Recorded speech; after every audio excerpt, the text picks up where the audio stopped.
professor of Middle East cultures and languages at the University of California, Berkeley. Thank you so much for being with us on the program, Professor. There's so much to unpack here, but I think looking forward, people wonder the scale of Israel's full-fledged response. Is Netanyahu going to turn the Gaza Strip into a deserted island like he said he would?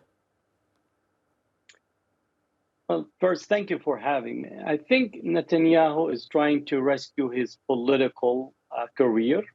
The failure that the Israeli government, the military, the intelligence services have faced with this current attack is unprecedented. The last time that Israel failure was in 1973 with the October attack at the time with Egypt and Syria.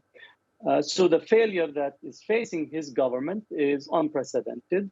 And the only way for him, at least to find a way out, is to pound Gaza as much as he can, kill as many civilians, flatten as many places as he can, in order for him to go back to the Israeli public and to say that, give me another lease on my political life, with him, Ben-gvir, Smotrich, and his extreme right-wing government.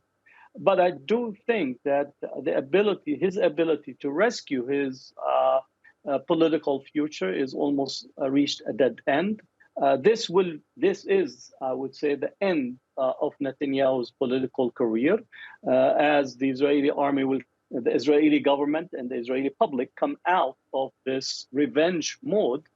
They'll have to face they have to face their government and the political circumstances in the region face on. Oslo have failed, totally failed.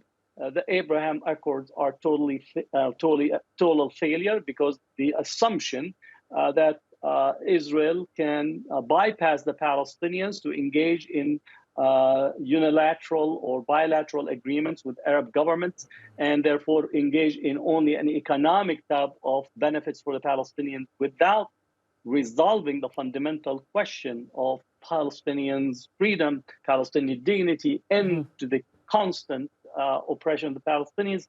I think this is where we have this total failure on all fronts. I've been hearing from many people that Hamas only made the situation worse for Palestinians, but they've been subject to more than 70 years of occupation. And even though it might not be at this magnitude on a day-to-day basis, they are systematically subject to violence, killed during raids, evicted from their homes.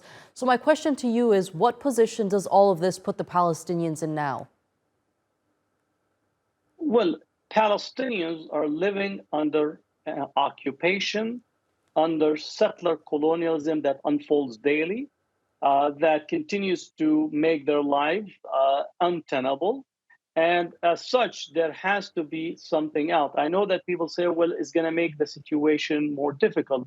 Palestinians, even in the West Bank, are facing almost 570 checkpoints. Their water resources are not there. The restrictions that are undergoing, pogroms and open violence by the settlers almost on a daily basis. 435 Palestinians this year alone have been killed by Israel.